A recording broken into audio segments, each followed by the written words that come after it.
ओम शांति। तो आज हम बाबा की मुरली सुनेंगे। आज की तारीख है 11/2/25। तो आज के मुरली से विशेष महावाक्य हैं। मीठे बच्चे तुम्हें भगवान पढ़ाते हैं, तुम्हारे पास ज्ञान रतन, तुम्हारे पास है ज्ञान रतन। इन्हीं ज्ञान रत्नों का धंधा तुम्हें करना है। तुम यहाँ ज्ञान सीखते हो, भक्ति नहीं। मीठे बच्चे तुम्हें भगवान पढ़ाते हैं, तुम्हारे पास है ज्ञान रतन। इन्हीं ज्ञान रत्नों का धंधा तुम्हें करना है। तुम यहाँ ज्ञान सीखते हो, भक्ति नहीं। तो आज के मुरली से प्रश्न है, मनुष्य ड्रामा की किस वंडरफुल नूंद को भगवान की लीला समझ उनकी बढ़ाई करते हैं। मनुष्य ड्रामा की किस वंडरफुल नूंद को भगवान की लीला समझ उसकी बढ़ाई करते हैं। तो ये मुरली से आप लोग एकाग्र होकर के सुनेंगे, मुरली से जवाब ढूंढेंगे, लास्ट में पूछेंगे। ओम शांति। भगवान वाच बच्चों को यह समझाया हुआ है कि मनुष्य को व देवी देवताओं को भगवान नहीं कहा जाता। गाते भी हैं, ब्रह्मा देवताय नमः, विष्णु देवताय नमः, शंकर देवताय नमः, फिर कहा जाता है शिव परमात्मा नमः। यह भी तुम जानते हो कि शिव को अपना शरीर नहीं है। मूल वतन में शिव बाबा और शालिग्राम रहते हैं। बच्चे जानते हैं, अभी हम आत्माओं को बाप पढ़ा रहे हैं, और जो भी सत्संग है वास्तव में वह कोई सत का संग नहीं है। बाप कहते हैं वह तो माया का संग है। वहां ऐसे कोई नहीं समझेगी कि भगवान हमको पढ़ाते हैं। गीता भी सुनेंगे तो कृष्ण भगवान वाच्य समझेंगे। दिन प्रतिदिन गीता का अभ्यास कम होता जाता है, क्योंकि अपने धर्म को नहीं जानते। श्री कृष्ण के साथ तो सभी का प्यार है, श्री कृष्ण को ही झुलाते हैं। अब तुम समझते हो, हम झुलाएंगे किसको? बच्चे को झुलाया जाता है, बाप को झुला न सके। तुम शिव बाबा को झुलाएंगे? वो तो बालक तो बनते नहीं, पुनर्जन्म में आते नहीं, वो तो बिंदु हैं, उनको क्या झुलाएंगे? श्री कृष्ण का बहुत को साक्षात्कार होता है। श्री कृष्ण के मुख में तो सारी विश्व है, क्योंकि विश्व का मालिक बनते हैं। तो विश्व रूपी माखन है ना, वो जो आपस में लड़ते हैं वह सृष्टि रूपी माखन के लिए लड़ते हैं। समझते हैं हम जीत पा लेंगे। श्री कृष्ण के मुख में माखन का गोला दिखाते हैं। यह भी अनेक प्रकार के साक्षात्कार होते हैं, परंतु अर्थ कुछ भी समझते नहीं। यहाँ तुमको साक्षात्कार का अर्थ समझाया जाता है। मनुष्य समझते हैं हमको भगवान साक्षात्कार कराते हैं। यह भी बाप समझते हैं, समझाते हैं। जिनको याद करते हैं, समझो कोई श्री कृष्ण की नौंदा भक्ति करते हैं तो अल्पकाल के लिए उनको उनकी मनोकामना पूर्ण होती है। यह भी ड्रामा में नूंद है। ऐसे नहीं कहेंगे कि भगवान ने साक्षात्कार कराया। जो जिस भावना से जिसकी पूजा करते हैं उनको वह साक्षात्कार होता है। वह ड्रामा में नूंद है। एक तरफ उनकी बढ़ाई करते, दूसरी तरफ फिर कह देते पत्थर टिक्कर में भगवान है। कितना अंधश्रद्धा की भक्ति है। समझते हैं बस श्री कृष्ण का साक्षात्कार हुआ श्री कृष्णपुरी में हम जरूर जाएंगे, परंतु श्री कृष्ण आए कहाँ थे, आए कहाँ से, ये सब राज बाप तुम बच्चों को समझाते हैं।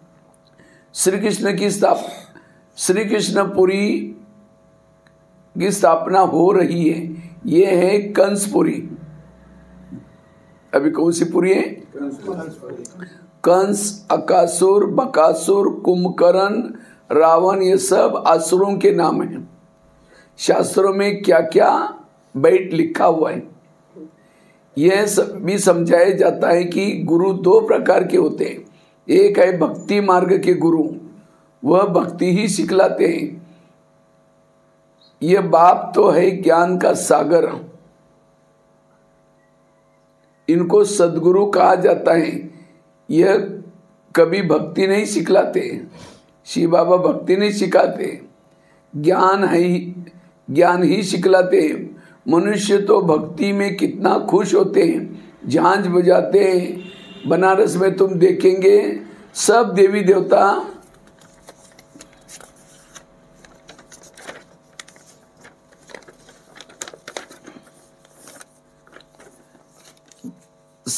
देवता के मंदिर बना दिए हैं। ये सब है भक्ति मार्ग की दुकानदारी। भक्ति का धंधा तुम बच्चों का धंधा है, भक्ति का धंधा है, तुम बच्चों का धंधा है ज्ञान रत्नों का धंधा।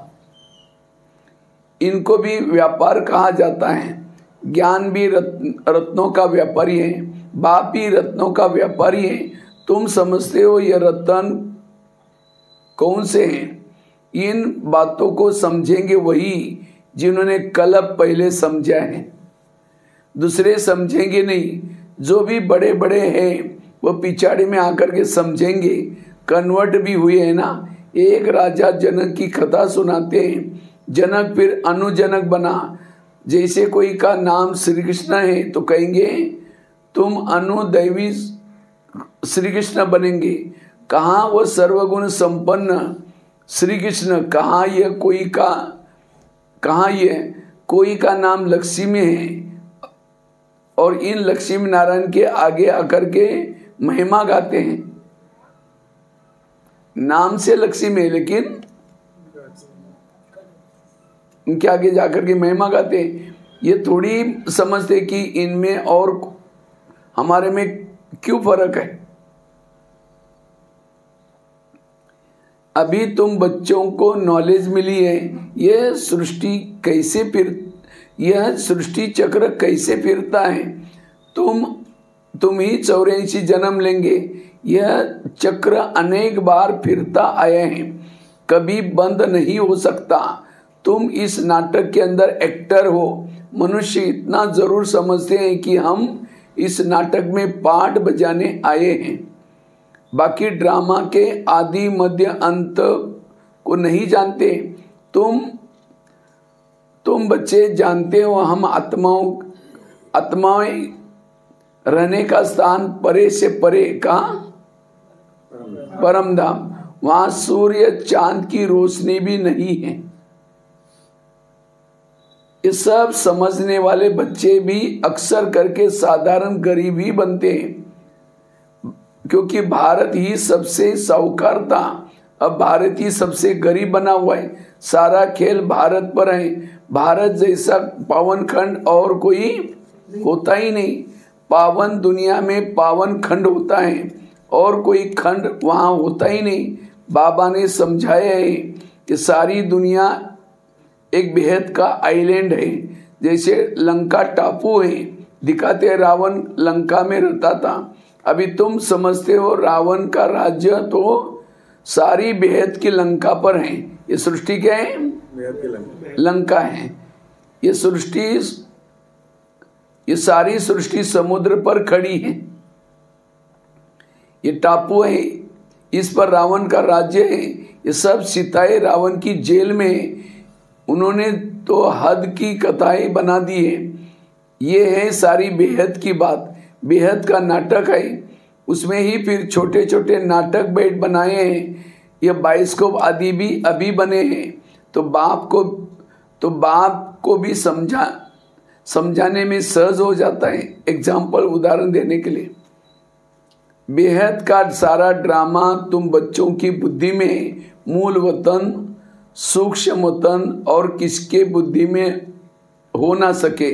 तुम जानते हो हम आत्माएं मूल वतन की रहवासी हैं, देवताएं हैं सूक्ष्म वतन वासी। उनको फरिश्ता भी कहते हैं। वहाँ हड्डी मांस का पिंजरा नहीं होता। ये सूक्ष्म वतन का पाठ भी थोड़े समय के लिए है। अभी तुम आते जाते हो, फिर कभी नहीं जाएंगे। अब संगम युग में हम क्या करते हैं? आते जाते। बाद में सतयुग में वगैरह कभी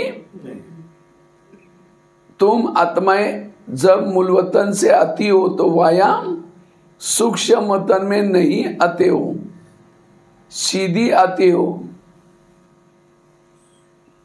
अभी वाया सूक्ष्म वतन जाते हो। अभी सूक्ष्म वतन का पाठ है। ये सब राज बच्चों को समझाते हैं। बाप जानते हैं कि हम आत्माओं को समझा रहे हैं। बाप जानते हैं कि हम आत्माओं को समझा रहे हैं। साधु संत आदि कोई इन बातों को नहीं जानते। वह कभी भी ऐसी बातें कर न सके। बाप ही बच्चों से बात करते हैं। अर्गंस बिगान तो बात कर न सके। कहते हैं मैं इस शरीर का आधार लेता हूँ, तुम बच्चों को पढ़ाता हूँ। किस शरीर का? ब्रह्मा बाबा। तुम आत्माओं की दृष्टि भी बाप के तरफ चली जाती है। ये है सब नई बातें। निराकार बाप, उनका नाम है शिव बाबा। तुम आत्माओं का नाम तो आत्मा के ऊपर ही है। तुम आत्माओं का नाम तो आत्मा ही है। तुम्हारे शरीर के नाम बदलते हैं, परंतु कहते हैं परमात्मा नाम रूप से न्यारा है। परंतु नाम तो शिव कहते हैं ना। शिव की पूजा भी करते, समझते हैं, समझते एक है, करते दूसरा है। अभी तुम बाप के नाम रूप देश काल को समझ गए हो। बाप का नाम क्या है? रूप क्या है? देश कौन सा है और काल कौन सा है? संगम। ये पूरा ज्ञान का सार आ गया। तुम जानते हो कोई भी चीज नाम रूप से बिगड़ हो नहीं सकती। ये भी बड़ी सूक्ष्म समझने की बात है। बाप समझाते गायन भी है। सेकंड में जीवन मुक्ति अर्थात मनुष्य नर से नारायण बन सकते हैं, जबकि बाप हेवनली गॉड फादर है।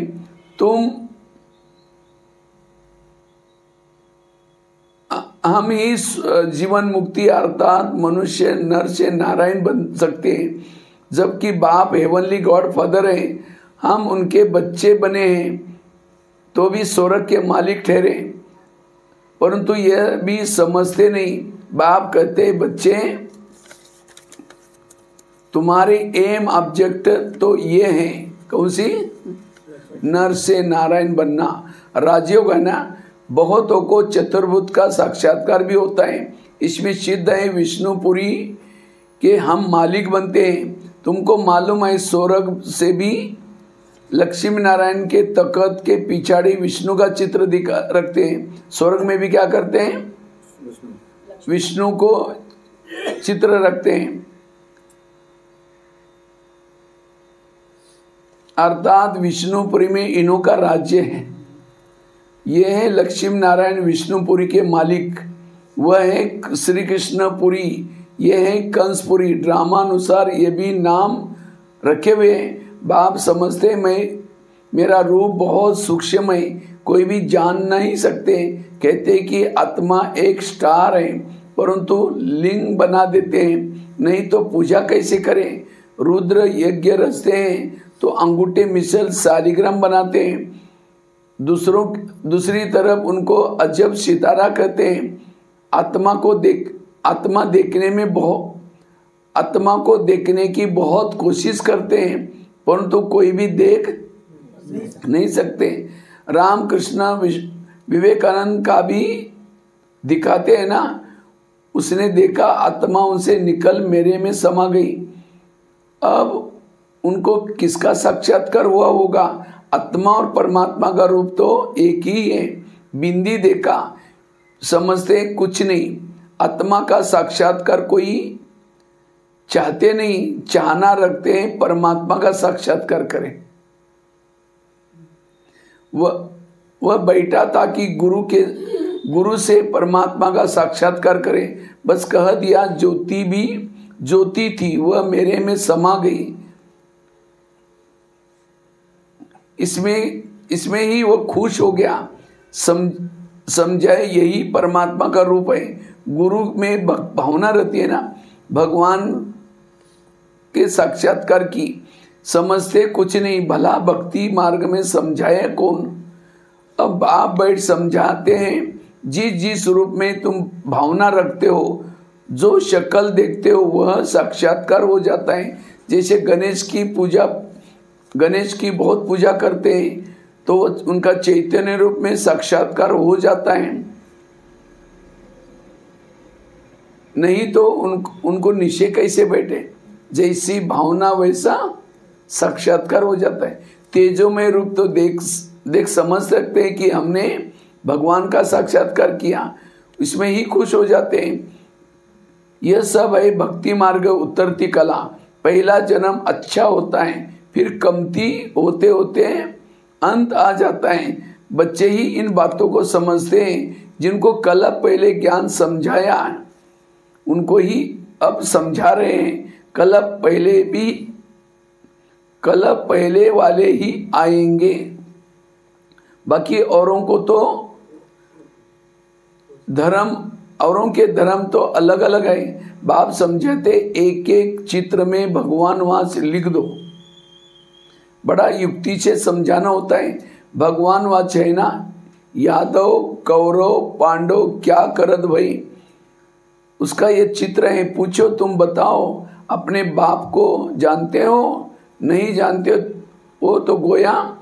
बाप से प्रीत नहीं है तो विपरीत बुद्धि ठहरे। बाप से प्रीत नहीं तो विनाश हो जाएंगे।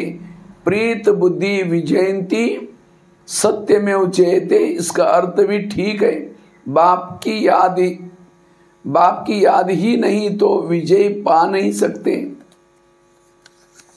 अभी तुम सिद्ध कर बताते हो। गीता शिव भगवान ने सुनाई, उसमें ही राजयोग सिखलाया, उससे ही राजयोग सिखाया ब्रह्मा द्वारा।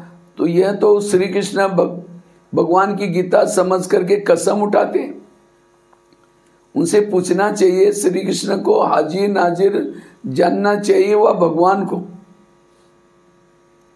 कहते हैं ईश्वर को हाजिर नाजिर जान सच बोलेंगे।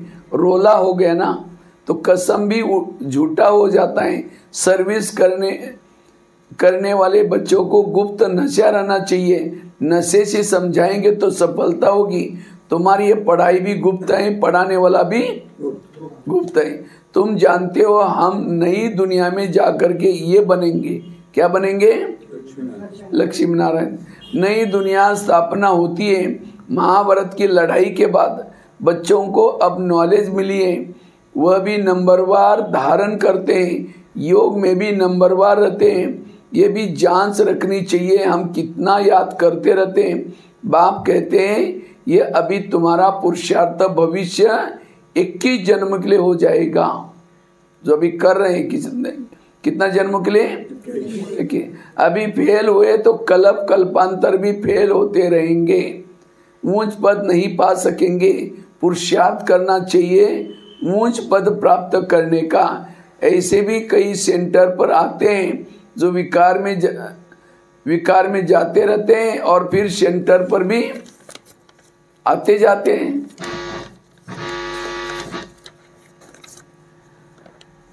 समझते हैं ईश्वर तो सब देखता है, जानता है। अब बाप को क्या पड़ी है?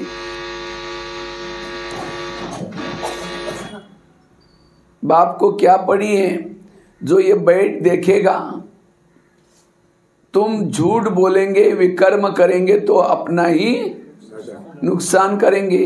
ये तो तुम भी समझते हो। काला मुंह करता हूं तो ऊंच पद पा नहीं सकूंगा।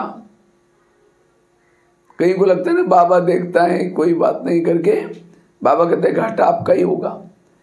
सो बाप ने जाना तो भी बात तो एक ही हुई, उनको क्या दरकार पड़ी है, अपनी दिल खानी चाहिए, मैं ऐसा कर्म करने से दुर्गति को पाऊंगा। बाबा क्यों बताएं? हाँ, ड्रामा में है तो बतला भी सकते हैं। बाबा से छिपाना गोया अपना सत्यानाश करना। कोई भी बात बाबा से छिपाना अर्थात, इसलिए बाबा को सुनाओ। पावन बनने के लिए बाप को याद करना है। तुमको ये पूर्णा रहनी चाहिए कि हम अच्छी रीति पढ़ करके ऊंच पद पावे। कोई भी मरा व जिया उसका पूर्णा नहीं रखना है। कोई मरा कोई जिया वो नहीं, मुझे ऊंच पद प्राप्त। पूर्णा फिक्र रखना है कि बाप से वर्षा कैसे लेवे। तो किसको भी थोड़े में ही समझाना अच्छा है। अच्छा, मीठे मीठे सिकिल दे बच्चों प्रति माता पिता बाप दादा का याद प्यार और गुड मॉर्निंग।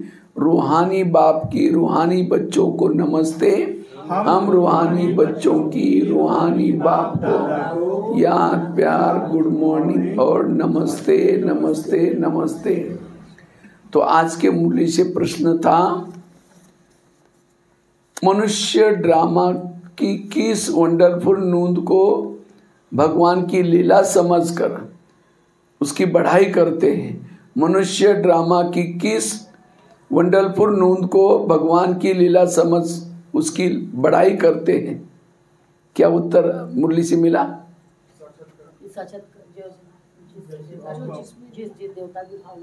हाँ, जो जिसमें भावना रखते हैं उन्हें उनका साक्षात्कार हो जाता है। तो समझते हैं भगवान ने साक्षात्कार कराया, लेकिन होता तो ये सब ड्रामा अनुसार। एक और भगवान की बढ़ाई करते हैं, दूसरी ओर सर्वव्यापी के ग्लानि कर देते हैं। ये इस प्रश्न का उत्तर आज के मुरली से मुख्य सारता। पहला है धारणा के लिए मुख्य सार, गुप्त नशे में रह करके सर्विस करनी है। गुप्त नशे में रह करके सर्विस करनी है। ऐसा कोई कर्म नहीं करना है जो दिल खाती रहे। ऐसा कोई कर्म नहीं करना है जिसे दिल खाती रहे। अपनी जांच करनी है कि हम कितना याद में रहते हैं। अपनी जांच करनी है कि हम कितना याद में रहते हैं। दूसरा है सदा यही फिक्र रहे कि हम अच्छी रीति पढ़ करके ऊंच पद पाए। यही सदा यही फिक्र रहे कि हम अच्छी रीति पढ़ करके ऊंच पद पाए। कोई भी विकर्म करके झूठ बोल करके अपना नुकसान नहीं करना है।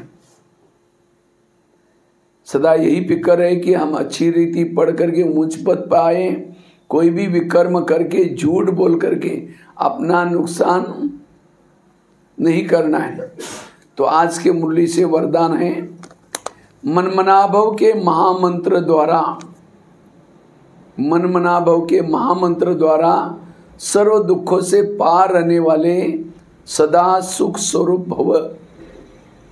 मनमनाभव के महामंत्र द्वारा सर्व दुखों से परे रहने वाले सदा सुख स्वरूप भव। विस्तार है, जब किसी भी प्रकार का दुख आए तो ये मंत्र ले लो जिसमें दुख भाग जाएगा। स्वप्न में भी जरा भी दुख का अनुभव न हो, तन बीमार हो जाए, धन नीचे ऊपर नीचे हो जाए, कुछ भी हो जाए, लेकिन दुख की लहर अंदर नहीं आनी चाहिए। जिसे सागर में लहरें आती हैं और चली जाती हैं, लेकिन जिन्हें उन लहरों में लहराना आता है वो उसमें सुख का अनुभव करते हैं। लहर की जंप देकर के ऐसे क्रॉस करते हैं जैसे खेल कर रहे हैं। तो सागर के बच्चे सुख स्वरूप हो, दुख की लहर भी न आए। आज के मुरली से स्लोगन है, हर संकल्प में दृढ़ता की विशेषता हो, विशेषता को, हर संकल्प में दृढ़ता की विशेषता को प्रैक्टिकल में लाओ तो प्रत्यक्षता हो जाएगी। हर संकल्प में दृढ़ता की विशेषता को प्रैक्टिकल में लाओ तो प्रत्यक्षता हो जाएगी। आज के मुरली से अव्यक्त इशारा है, एकांत प्रिय बनो, एकता और एकाग्रता को अपनाओ। सो उन्नति में, सेवा की उन्नति में एक ने कहा दूसरे ने हाजी किया, ऐसे सदा एकता और दृढ़ता से बढ़ते चलो। जैसे दादियों की एकता और दृढ़ता का संगठन पक्का है, ऐसे आदि सेवा के रत्नों का संगठन पक्का हो। इसकी बहुत बहुत आवश्यकता है। एकांत प्रिय बनो, एकता और एकाग्रता को अपनाओ। तो आज की मुरली से मावक्यता, मीठे बच्चे तुम्हें भगवान पढ़ाते हैं, तुम्हारे पास ज्ञान रत्न है, इन्हीं ज्ञान रत्नों का धंधा तुम्हें करना है। तुम यहाँ ज्ञान सीखने आते हो, भक्ति नहीं। प्रश्न था, ड्रामा की किस वंडरफुल नून को भगवान की लीला समझकर उसकी बढ़ाई करते हैं? जो जिसमें भावना रखते हैं उन्हीं का साक्षात्कार हो जाता है, तो समझते हैं ये भगवान ने साक्षात्कार कराया, लेकिन होता तो सब ड्रामा अनुसार। एक और भगवान की बढ़ाई करते, दूसरी ओर सर्वव्यापी का ग्लानि कर देते हैं। तो ये थी बाबा की आज की बड़ी धारणा युक्त मुरली। ओम शांति।